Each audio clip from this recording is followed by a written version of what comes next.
Buenas tardes chicos, mi nombre es Alejandro y bienvenidos a Clases Particulares Online. En el video de hoy vamos a trabajar con lo que es el concepto de derivadas y para eso en un primer momento vamos a tratar de construir lo que es la definición de derivada. Y a partir de la definición de derivada vamos a tratar de derivar distintos tipos de funciones, ¿sí? Entonces, para empezar a trabajar con derivadas es importante recordar un poco lo que estuvimos trabajando ya en física. Y recordemos, por ejemplo, si yo tengo un auto que tiene una velocidad de 6 metros sobre segundos con un movimiento rectilíneo uniforme, que eso significa que no va a tener aceleración, es decir, que la aceleración es cero. Por lo tanto, en todo el trayecto la velocidad se va a mantener en 6 metros sobre segundos. Si yo quisiera realizar el gráfico de distancia en función del tiempo, lo que hacemos es, tengo el tiempo y tengo la distancia. Entonces yo digo, en el primer segundo, como va a 6 metros por segundo, va a recorrer 6 metros. Cuando pasen 2 segundos, va a recorrer otros 6 metros más. Por lo tanto, va a ir a 12. Unimos con los dos puntitos, con una regla, y obtenemos la gráfica, que es una función lineal, de lo que es el movimiento rectilíneo uniforme de este vehículo que va a 6 metros sobre segundos, ¿sí? Entonces, este ángulo que nosotros vemos acá es el ángulo de inclinación que va a tener esa pendiente, y a mayor rapidez, mayor inclinación. ¿Qué quiere decir? Que si en vez de ir a 6, por ejemplo, iría a 7 metros sobre segundo, este puntito estaría más arriba y este más arriba. Por lo tanto, esa inclinación, esa cantidad de grados, sería más grande, ¿sí? Ese ángulo puede ir entre 0 y 180 grados, ¿sí? Porque después empezaría a correr hacia abajo. Otra cosa importante a tener en cuenta para recordar es lo que es la definición de la pendiente. La pendiente es la inclinación de la recta respecto del eje X, ¿sí? ¿Cómo la podemos calcular? ¿Sí? Eso también lo vimos un poco en matemáticas, pero es importante recordarlo para poder, como les decía anteriormente, construir lo que es esta definición de derivadas, ¿sí? Porque siempre en matemáticas es importante ver cómo llegamos también a las distintas fórmulas, a las distintas definiciones. Supongamos que yo tengo ahora esta misma recta, pero en vez de tener valores, los generalizamos. Es decir, pongo que el punto A es este y el punto B es este otro. Acá voy a tener, en vez de tener el 1 como tenía ya, lo generalizamos como un x1, un x2, coordenada x1 y x2, ¿sí? Que significa que las coordenadas del punto A serían x1 y 1, ¿sí? Y lo mismo pasaría para el punto B. Entonces, tengo este ángulo de inclinación, y fíjense que acá adentro se me forma como un triangulito, ¿sí?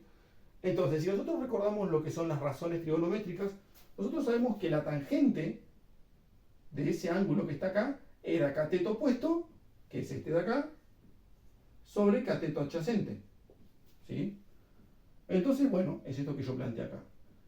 Antes de eso es importante tener en cuenta que, como les decía anteriormente, la pendiente no es el grado de inclinación, sino va a ser la tangente de ese ángulo, ¿sí? Que es lo que les voy a explicar acá. Fíjense. Entonces, si yo tengo esto de acá y digo, bueno, el cateto opuesto, ¿cuánto va a medir? Ah, bueno, como tengo I2 y I1, lo que hacemos es restarlo. I2 menos I1, que sería esto de acá. Lo mismo con el cateto adyacente. ¿Cómo hago? Yo tengo este valor y tengo todo este valor.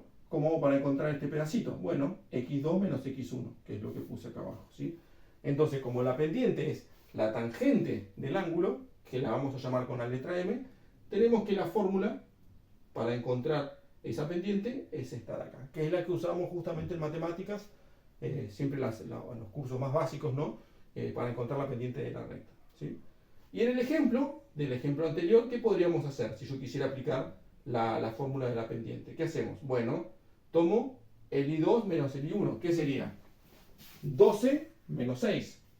12 menos 6 dividido 2 menos 1. Si sacamos la cuenta, eso nos da un valor de 6, que justamente coincide con el valor de la velocidad que tenía el auto, ¿sí? Ahora, acá teníamos movimiento rectilíneo uniforme. La pregunta es, ¿qué sucede si ahora el trayecto no tiene más movimiento rectilíneo uniforme?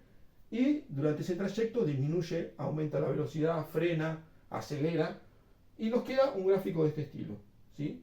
Si yo quisiera calcular esa velocidad promedio, esa velocidad o esa pendiente, recordemos que la velocidad venía dada por o sea, la diferencia de distancias dividido el delta t, que es la diferencia de los tiempos, ¿sí?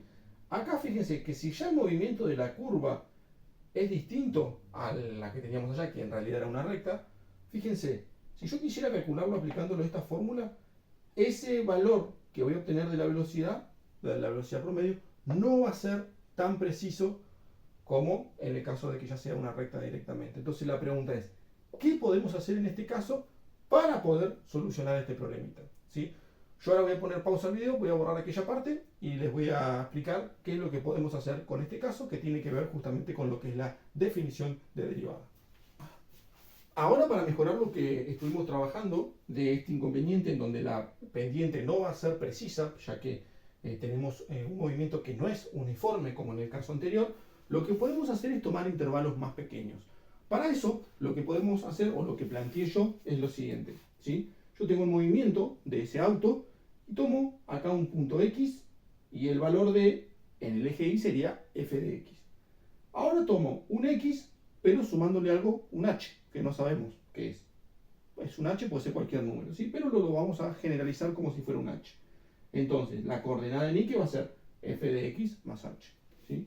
Entonces, si yo ahora quisiera encontrar la recta tangente en este punto, tendríamos que, como dijimos anteriormente, la pendiente era la tangente del ángulo este de acá, que lo vamos a identificar con la letra M. ¿Y qué hacíamos anteriormente? Bueno, para encontrar este pedacito, ¿qué hacemos? Restamos todo este, que es f de x más h, menos el f de x, que es este pedacito de acá. Y abajo, lo mismo que hacemos. Hacemos x más h menos el x. Y acá, como yo ya simplifiqué, x menos x se va y me queda toda esta parte de acá, ¿sí? Entonces, como dijimos anteriormente, para poder ser más precisos a la hora de encontrar la pendiente, ¿qué es lo que vamos a tener que hacer? ¿Qué sucede si el valor de h lo hacemos cada vez más pequeño? ¿Qué quiere decir? Que si el valor de h lo hago cada vez más pequeño, esto se vaya acercando infinitamente hasta acá.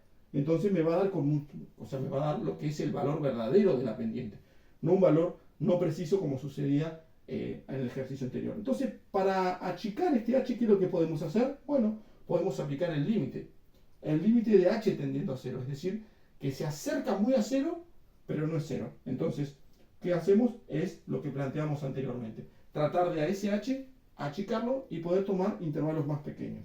Entonces, simplemente lo que hacemos es, a esto que pudimos ver acá, le agregamos el límite de h tendiendo a cero y soluciono ese inconveniente que se había planteado anteriormente.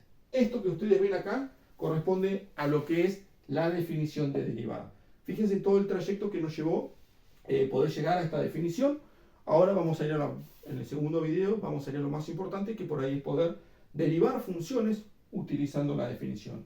Obviamente ustedes tendrán las reglas o las distintas formas para poder derivar, que están en las tablas, pero bueno, también es importante aprender a derivar por definición. Eso fue todo por el video de hoy, espero que les haya servido. Cualquier duda, consulta o comentario lo pueden dejar a través de nuestras vías de comunicación. Muchas gracias.